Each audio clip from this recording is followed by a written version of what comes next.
ka-video, okay, heto muli tayo sa ating panibagong video at samahan niyong muli ako sa araw na to dahil gagawa muli tayo ng panibagong set. Okay, itong set na to is hindi siya pang video, okay? Ang sounds lang itong ating bubuin ngayong araw na to, pero pwede naman siyang gawing video, okay? At itong set na to mga ka-video okay is para kay Sir Egay Torres ng Pampanga. At para sa ating mga ka-video okay natin dyan na may mga katanungan tungkol sa video natin ng mga ginagawa, tungkol sa mga sukat at sa mga chemical na ginagamit natin, gayon din sa ating mga price sa ating mga set.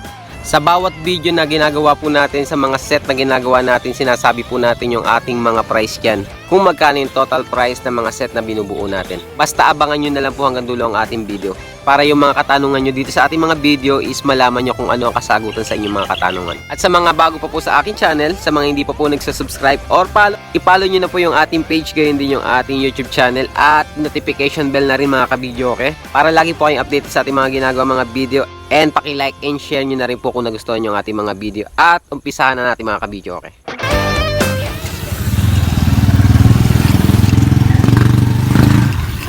Okay, sukat natin dito mga ka-video, okay, para makagawa tayo ng bilog na kagaya nito. Para sa ating D12, ang sukat po niyan is 13.5 cm. Ang size ng ating tweeter horn na gagamitin is 10 by 10. Okay, ito na mga ka-video, okay, bago natin buuin yung ating speaker box, ipakita ko muna sa inyo yung ating mga sukat para sa ating mga ka-video okay natin dyan na gustong gumawa ng kagaya ng box na gagawin natin ngayon. Okay, para sa ating D12, ang lapat ng ating tabas mga ka-video okay is 13.1 cm. Ulitin natin para mas malinaw, ang lapat niya is 13.1 cm at 36 and 3/4 inches. 4 pieces to mga ka-video okay, para sa harap at dalawang side at isang likod. Ang size ng ating kahoy is 3/4 at Marine Richmond ang kanyang brand. Ang harap, likod, at para sa side or gilid.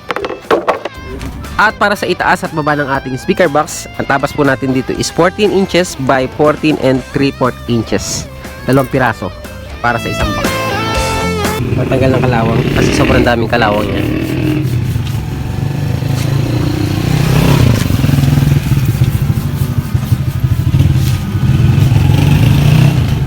Menasli ah. May kung magkano yung price ito mga ka-video okay, umabot siya ng mga 200 plus. Mga 230. 500 ml yung kanyang laki. Ipakita ko muna sa inyo. Bali, dalawang patong to.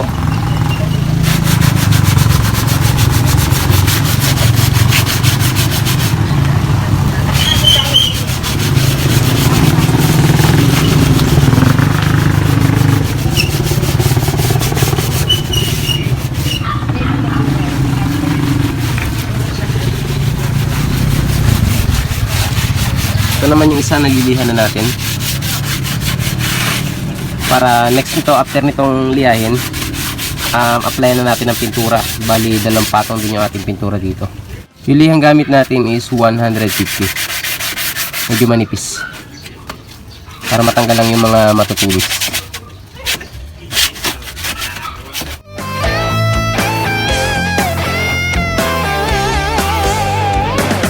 Okay, pinturahan natin mga ka-video okay. Ito yung ating gamit na pintura, Wilcoat brand at enamel siya, gloss, pangkahoy.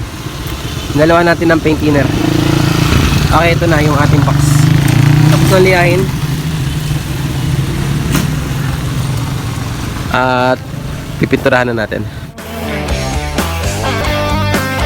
Okay, ito na yung ating mga speaker at ipakita ko muna sa inyo bago natin isarado. Ang ating subwoofer, sub 12 500. At ang ating instrumental or woofer is P812 400 watts, 8 ohms. At ang ating tweeter or yung ating driver unit is standard 51 500 watts, 8 ohms. At ang ating capacitor is 4.7 UF or microfarad at 250 volts, Crown brand. Ang size ng ating tweeter horn 10 by 10. Ang ating connection, parallel connection from subwoofer pumunta sa ating woofer and then sa ating tweeter. Positive ng ating subwoofer pumunta sa positive ng ating woofer and then positive ng woofer pumunta sa positive ng tweeter.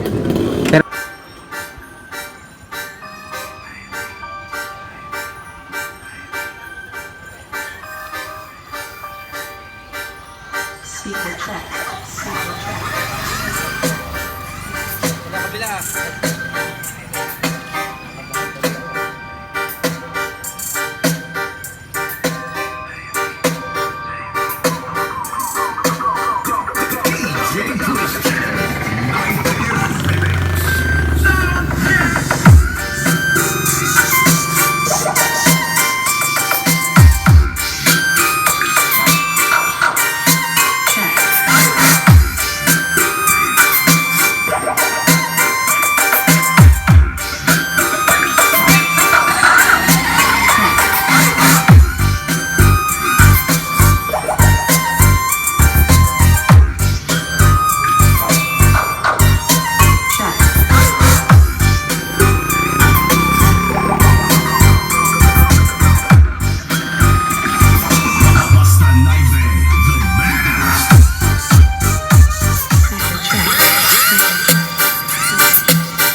Hey, mic test.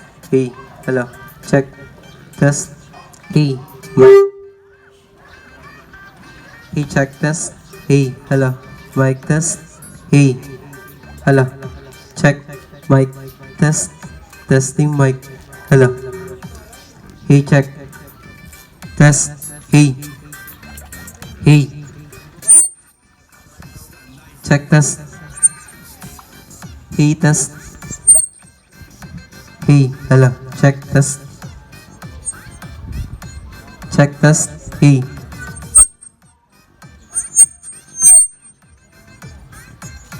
Hey, test. Mic. Hello. Check. Test. Hey, hello. Check mic test. 1, 2. Hey, check. Check test. So ayun mga ka-video, okay na sound check na natin. At nakita nyo rin kung paano natin binuo itong ating set na to. Itong set na to mga ka-video, okay, is pang sounds lang siya. Okay, pero pwede rin siyang pang video, okay, kung may player yung may-ari nito, okay? At nakita nyo naman kung ano yung nilagay natin dito. Hindi po siya textured at ginamitan po natin siya ng mortar gun. At ang chemical na ginamit natin dito is yung ating flexiband at hinaluan natin ng semento. Kung napanood nyo yung buong video, siguro kahit di na natin ulitin to dahil makikita nyo naman kung ano-ano yung mga sangkap na ginamit natin dito. And then hinaluan din natin ng or pininturahan din natin ng pintura. Bali ilang patong din yung ginawa natin dito sa ating flexiband. And then ang ating pintura, 2 patong din ang inabot niya para kumapal or kumintag kahit konti yung ating box. Sa ating screen mga ka-video, okay, pinabend po natin siya para mas maganda yung kanyang pagkakatupi. Mas maganda kasi kapag pinabend natin sa machine. So, isa-isahin natin yung mga kasama ng set na to mga ka-video, okay? Ang kasama ng set na to mga ka-video, okay, is isang Kevlar GX 5000. At yung ating mga speaker, ulitin lang natin para mas malinaw sa ating mga ka-video, okay? Ang ating mga brand, ang ating speaker is Live brand at mga D12. Ganyan din yung ating driver unit na speaker. Ang wattage ng ating subwoofer 500 watts at yung ating instrumental or yung ating PA is 400 watts. Ang wattage ng ating tweeter is 500 watts. So napakinggan nyo naman yung ating sound check mga ka-video, okay? Medyo busog na busog naman siya. Pero kung ipapasok pa natin to sa indoor, mas kakalabog yung ating sounds dito dahil nasa open tayo dito mga ka-video, okay? Sa ating volume kanina mga ka-video, okay, umabot lang siya ng alas 12. And then dito tayo sa ating likod ng ating amplifier. Okay, ito yung likod ng ating amplifier. Ang ating speak on dito natin i-connect. Ang wattage ng ating amplifier mga ka-video is umaabot ng 1000 plus. And then ito naman yung ating connection sa ating speaker. Ang ating speak on. Mas madali siyang i-install. Okay? At itong set na to mga ka-video, okay, is para kay Sir Egay Torres ng Melanin, Pampanga. At sa ating mga ka-video, okay, natin dyan na magtatanong kung magkano ang total price nito mga ka-video, okay? Ang total price po nito is sumabot ng 35,000 at pick up po siya. Okay, ulitin natin mga ka-video, okay, para sa mga ka-video, okay natin dyan na mga nagtatanong lagi ng ating mga price dito sa ating mga set na to. Ang price po nito is 35,000, okay? 35,000 at wala pong kasamang shipping kundi pick up. At yun na nga mga ka-video, okay, nakita nyo kung paano natin binuo itong ating set na to. At sinabi rin natin kung magkano yung total price ng set na to. At maraming salamat sa tiwala ni Sir Egay Torres ng Pampanga. Gayon din sa ating mga ka-video, okay, na patuloy na sumusuporta sa ating YouTube channel at Facebook page. Kaya hanggang dito na lang mga ka-video, okay, sana ay nakatulong ang video natin ngayong araw na to para sa mga gustong bumuo ng set na binuo natin ngayong araw na to na D12. Kaya sa mga hindi pa po nagsasubscribe or follow sa ating YouTube channel, kaya hindi sa ating Facebook page, subscribe na po kayo and follow and pakidamay nyo na rin yung ating notification bell para lagi po kayong update sa ating mga ginagawa mga video at paki-like and share nyo na rin po yung ating mga video kung nagustuhan nyo. Kaya hanggang dito na lang at maraming salamat at hanggang sa muli. God bless.